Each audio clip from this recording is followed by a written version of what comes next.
रवि की समझदारी। एक समय की बात है, एक छोटे से गांव में रवि नाम का एक लड़का रहता था। रवि अपनी लापरवाही के लिए मशहूर था।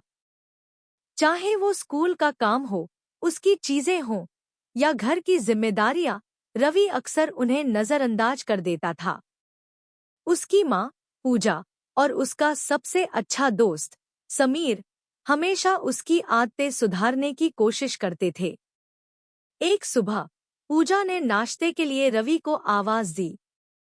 उसने रसोई से चिल्लाकर कहा, रवि, जल्दी नीचे आओ, तुम्हारा नाश्ता ठंडा हो रहा है। आ रहा हूँ माँ।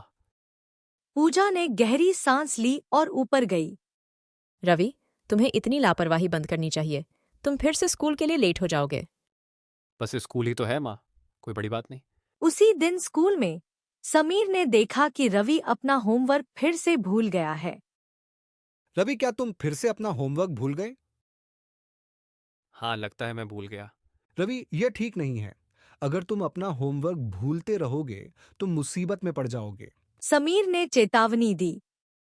दिन बीतते गए और रवि की लापरवाही और समस्याएं पैदा करने लगी। उसने अपनी किताबें खो दी, महत्वपूर्ण स्कूल प्रोजेक्ट्स मिस कर दिए और यहाँ तक कि अपनी माँ के साथ काम करने में भी भूल गया। पूजा और समीर चिंतित थे। एक शाम पूजा ने रवि के साथ गंभीर बातचीत की। रवि, तुम्हारी लापरवाही सभी को प्रभावित कर रही है। तुम्हें चीजों को गंभीरता से लेना शुरू करना चाहिए। लेकिन माँ, ये बस छोटी मोटी चीजें हैं, इससे क्या फर्क पड़ता है? यह फर्क पड़ता है क्योंकि छोटी आदतें तुम्हारे चरित्र का निर्माण करती हैं। अगर तुम लापरवाह बने रहे तो यह तुम्हारे भविष्य को प्रभावित करेगा। अगले दिन रवि और समीर पार्क में खेल रहे थे जब समीर ने बात की। रवि, मैं तुम्हें एक दोस्त के रूप में बहुत पसंद करता हूं। मैं चाहता हूं कि तुम अच्छा करो।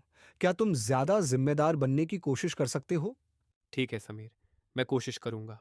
लेकिन उन सब बातों का रवि पर कुछ असर नहीं होता। फिर एक दिन पूजा ने सोचा कि रवि को उसकी लापरवाही का सबक सिखाया जाए।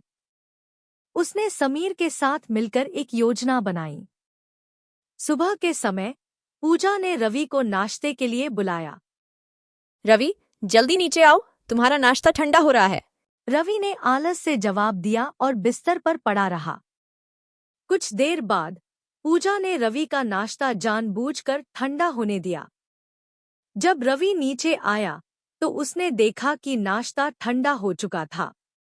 माँ, नाश्ता ठंडा है। अगर तुम समय पर आते तो नाश्ता गर्म होता। स्कूल में समीर ने भी रवि को सबक सिखाने की ठानी। उसने रवि को अपने नोट्स और होमवर्क देने से मना कर दिया। समीर, मुझे तुम्हारे नोट्स चाहिए। नहीं रवि, तुम्हें खुद ही ध्यान देना चाहिए था। मैं हमेशा तुम्हारी मदद नहीं कर सकता। रवि को अपनी लापरवाही का एहसास होने लगा, लेकिन वह अभी भी पूरी तरह समझ नहीं पाया था। एक दिन उसने अपने स्कूल बैग को कहीं भूल गया और घर आते वक्त बारिश में भीग गया। माँ, मैं भीग गया हूँ और मेरे पास किताबें भी नहीं है। रवि, यह तुम्हारी लापरवाही का नतीजा है। अगर तुम ध्यान देते तो यह सब नहीं होता। पूजा ने उसे समझाया। अगले दिन रवि ने समीर से बात की। समीर, मैं समझ गया हूँ कि मेरी लापरवाही से मुझे ही नुकसान हो रहा है। मैं बदलना चाहता हूँ। रवि, मैं हमेशा तुम्हारी मदद करना चाहता हूं, लेकिन तुम्हें खुद अपनी जिम्मेदारियों का ध्यान रखना होगा। समीर ने कहा। रवि ने समीर और अपनी माँ से वादा किया कि वह अब से जिम्मेदार बनेगा। उसने अपने होमवर्क समय पर करना शुरू किया, अपनी चीजें संभाल कर रखने लगा और घर के कामों में भी मदद करने लगा। कुछ हफ्तों बाद पूजा और समीर ने रवि में बड़ा बदलाव देखा।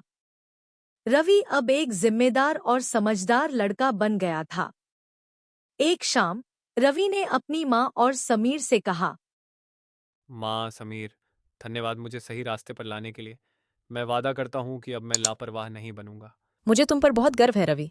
याद रखना, बदलने में कभी देर नहीं होती। हो रवि, चलो इस दोस्ती को हमेशा बनाए रखें।